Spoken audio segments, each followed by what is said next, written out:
안녕하세요. 생명의 흐름입니다. 이번 주는 현충일 집회 메시지 3번에 왔습니다.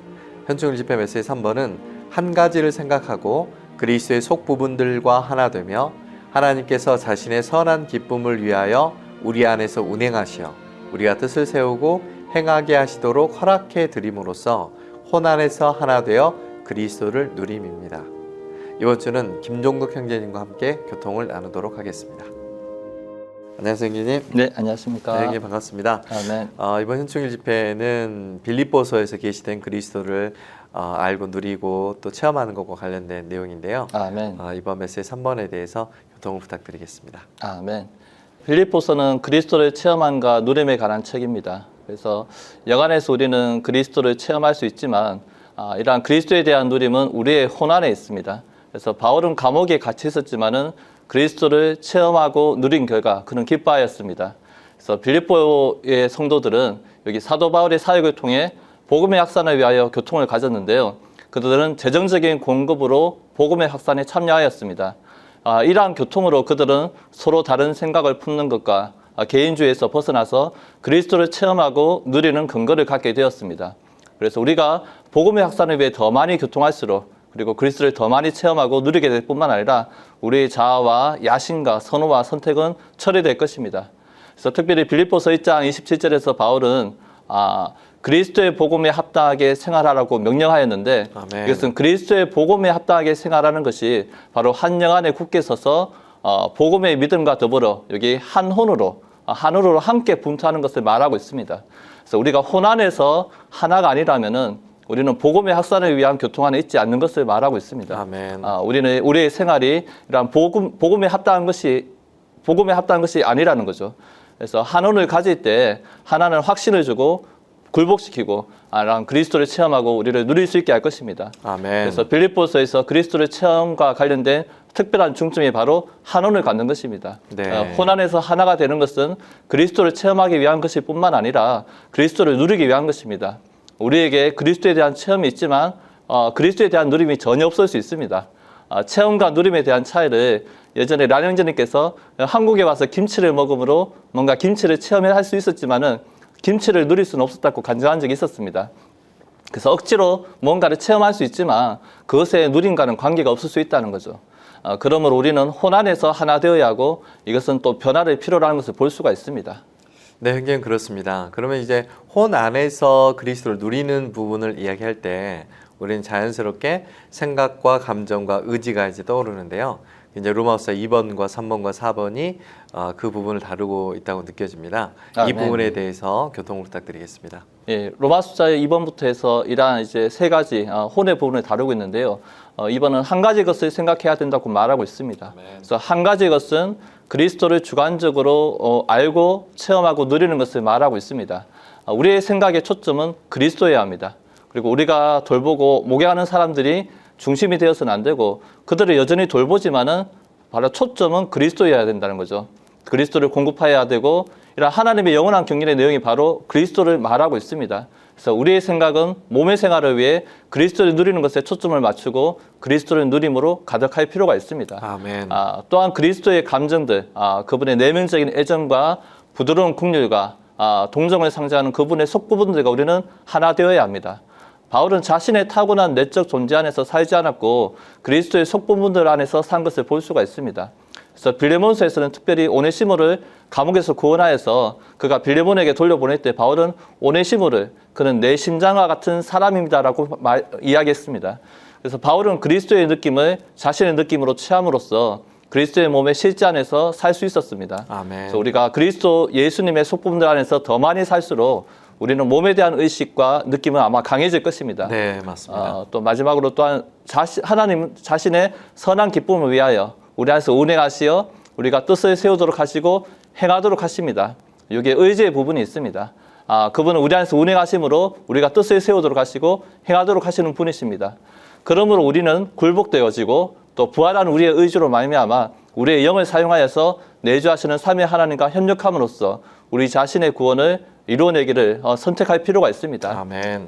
우리는 정말 한 가지를 생각해야 하고 그리스도의 속부분들과 하나 되어야 하며 그리스도께 굴복되어서 부활한 의지로 협력함으로 말미암아 혼안에서 하나 되어서 그리스도를 충만히 누리기를 원합니다. 아멘.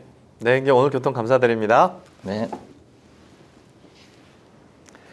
네, 함께 메시지 3번에 관련해서 교통을 나눠보았습니다. 이제 이어서 이 메시지와 관련된 영상을 함께 시청하도록 하시겠습니다.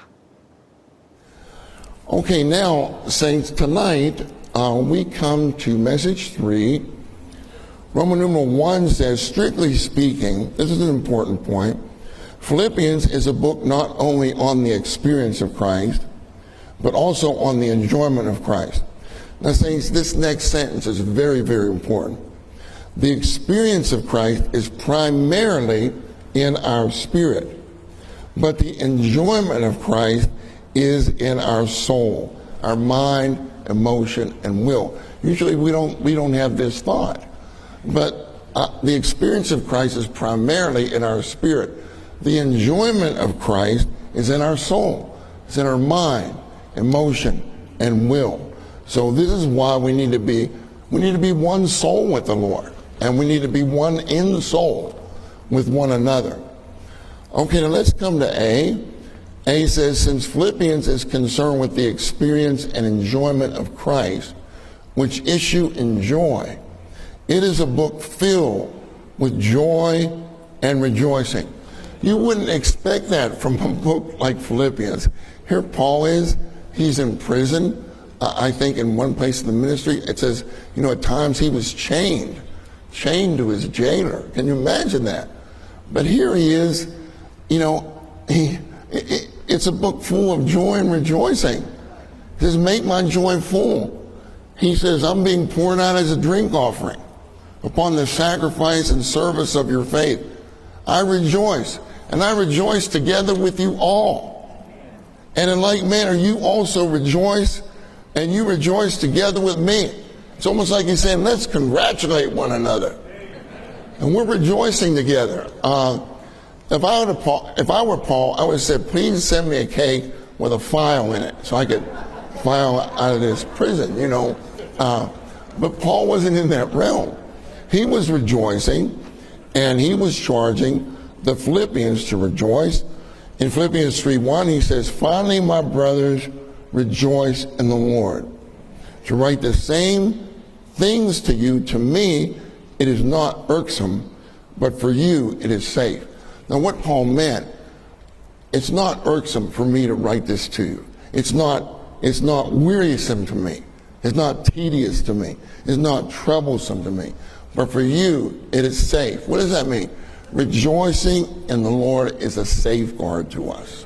Rejoicing in the Lord is a safety to us. It keeps us from the evil one.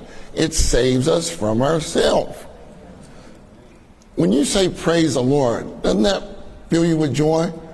How about we say praise the Lord right now? Praise the Lord.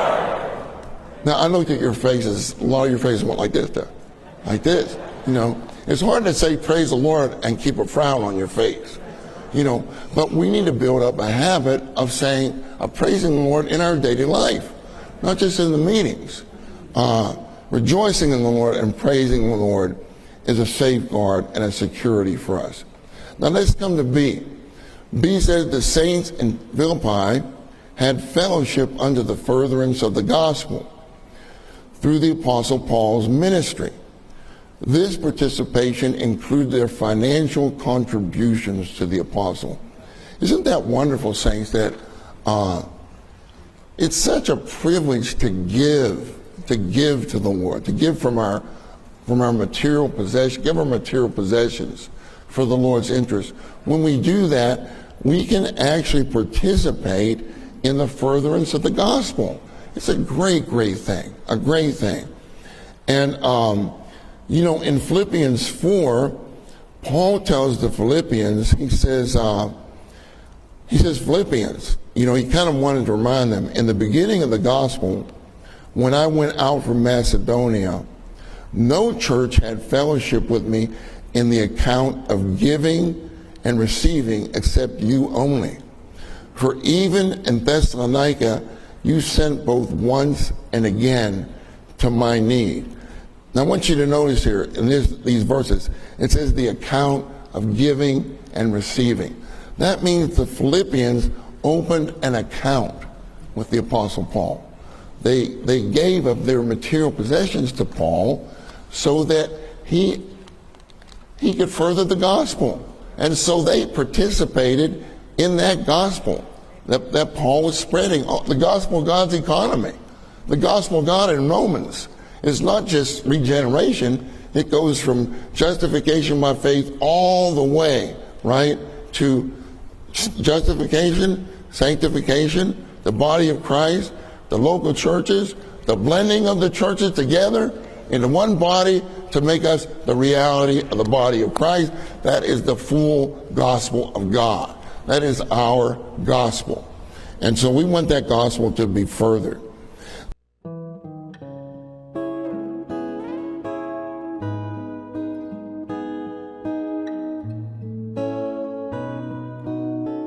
바울은 그분의 죽음과 같은 형상을 이루어 라고 말했는데 이것은 바울이 그리스도의 죽음을 그의 생활의 본이 되기를 갈망했음을 가리킵니다. 무엇을 주님의 죽음의 형상이라고 합니까? 예를 들면 여기에 머리가 총명하고 감정이 풍부하며 의지가 강한 사람, 즉 혼이 잘 발달한 사람이 있다고 합시다. 그는 조금도 모자람이 없고 대단히 건전하며 매우 굳세고 품격이 있는 사람입니다. 주 예수님은 세상에 계실 때 그런 사람이셨습니다. 그분은 총명하셨고 생각이 분명하셨으며 감정이 풍부하셨습니다. 그분은 울고 웃으셨고 또한 의지가 강하셨습니다. 그러나 그분은 이 땅에서 끊임없이 자신을 죽음에 두셨습니다. 그분은 총명한 머리와 풍부한 감정과 강한 의지를 모두 죽음에 두시고 하나님께서 그분의 생각과 감정과 의지가 되게 하셨습니다. 이것을 가리켜 주님의 죽음의 형상이라고 말합니다. 그리스도의 죽음을 단지 십자가에서의 그분의 죽음만을 의미한다고 결코 생각하지 마십시오. 그리스도의 죽음은 하나님의 뜻을 위해 자신을 죽음의 위치에 둔 죽음을 가리킵니다. 그리스도의 죽음의 기본 원칙은 하나님의 뜻을 이루기 위해 자신을 전적으로 죽음의 위치에 두는 것입니다. 사람들이 인식하는 십자가의 죽음은 너무나 낮고 얕습니다. 사람들은 주 예수님께서 십자가에서 죽으신 것이 단지 죄에 대한 구속이라고 생각합니다. 십자가의 죽음이 구속을 위한 것이라는 것은 십자가의 의미의 한 부분일 뿐입니다.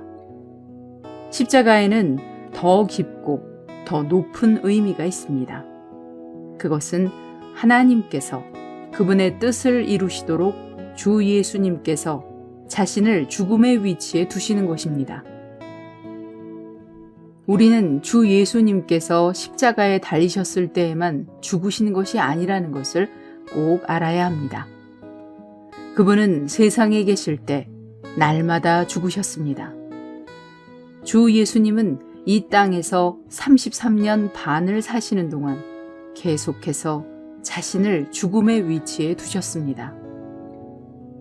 주님은 골고다로 가시는 길에 눈에 보이는 유형의 십자가를 지셨을 뿐 아니라 이 땅에서의 삶이 시작될 때부터 골고다에서 십자가에 못 박히실 때까지 무형의 내적인 십자가를 지셨습니다. 그분은 하나님의 뜻을 행하기 위해 하나님께서 원하시는 것을 말하고 행하기 위해 자신을 십자가의 죽음 아래 두셨습니다. 주님은 이 땅에서의 모든 생애 동안 십자가의 죽음 아래서 사셨습니다. 그러므로 그분은 자신의 뜻을 구하거나 자신의 뜻대로 행하지 않으시고 오직 하나님의 뜻을 구하고 그분의 말씀에 따라 행하셨습니다. 주 예수님은 이 땅에서 한 번도 이 죽음의 위치를 떠난 적이 없으셨고 한 번도 그분의 십자가를 내려놓거나 벗어버린 적이 없으셨습니다. 그분은 골고다에서 실제로 완전히 십자가에 못 박혀 죽으실 때까지 끊임없이 죽음 아래 머물면서 십자가를 지는 생활을 하시고 십자가의 길을 가셨습니다. 주 예수님께서 사역하러 나오셨을 때 처음으로 하신 이 일은 침례자 요한에 의해 장사되신 것이었습니다. 침례자 요한이 그분께서 침례 받으시는 것을 만류했을 때 주님은 이렇게 말씀하신 것 같았습니다. 아닙니다. 나는 침례를 받아야 합니다. 그대는 나를 물속에 넣어야 합니다.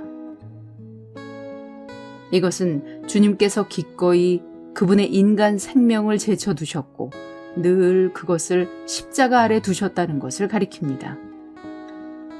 요한복음 12장은 주 예수님께서 마지막으로 예루살렘에 입성하실 때의 기록입니다.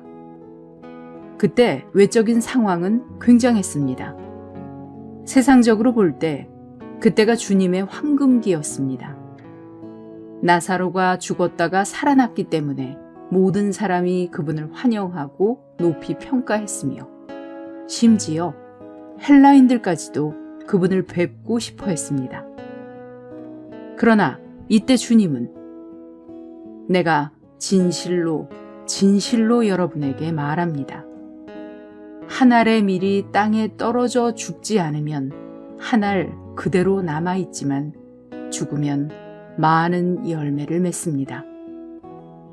자기 혼생명을 사랑하는 사람은 혼생명을 잃을 것이고 이 세상에서 자기 혼생명을 미워하는 사람은 영원한 생명에 이르도록 혼생명을 보존할 것입니다. 라고 말씀하셨습니다. 주님은 또한 누구든지 나를 섬기려면 나를 따르십시오. 내가 있는 그곳에 나를 섬기는 사람도 있을 것이며 누구든지 나를 섬기면 내 아버지께서 그를 귀하게 여기실 것입니다. 라고 말씀하셨습니다. 주님께서 이 말씀을 하셨을 때 그분은 보좌에 오르려고 하신 것이 아니라 땅에 떨어져 죽으려고 하신 것이었습니다.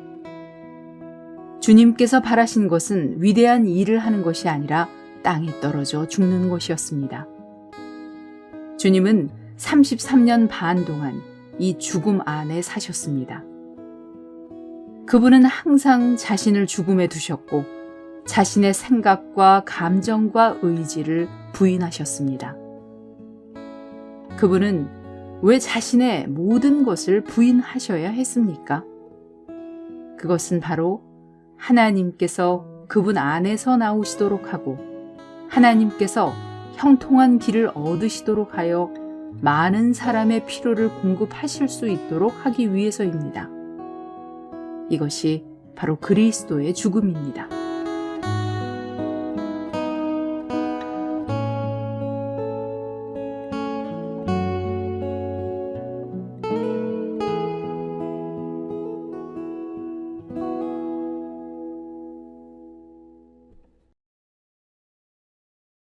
빌립보서 2장 2절은 여러분은 같은 것을 생각하고 같은 사랑을 가지며 혼안에서 연결되고 한 가지 것을 생각하여 나의 기쁨이 넘치도록 해주십시오 라고 말합니다. 우리의 생활 가운데 범사의 그리스도의 속부분들과 하나 되며 하나님 자신의 선한 기쁨을 위하여 지체들과 서로 혼안에서까지 하나 되어 그리스도를 누리는 시간이 되기를 기도드립니다. 그럼 저희는 다음 주에 다시 찾아뵙도록 하겠습니다. 감사합니다.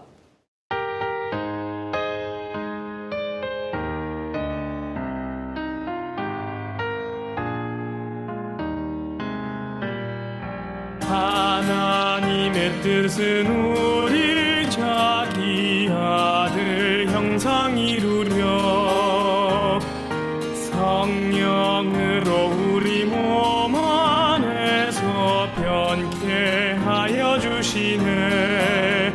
주여 내 온갖 부분이 주의 형상 되도록 성령 안에 잠기게 주의 모양 되게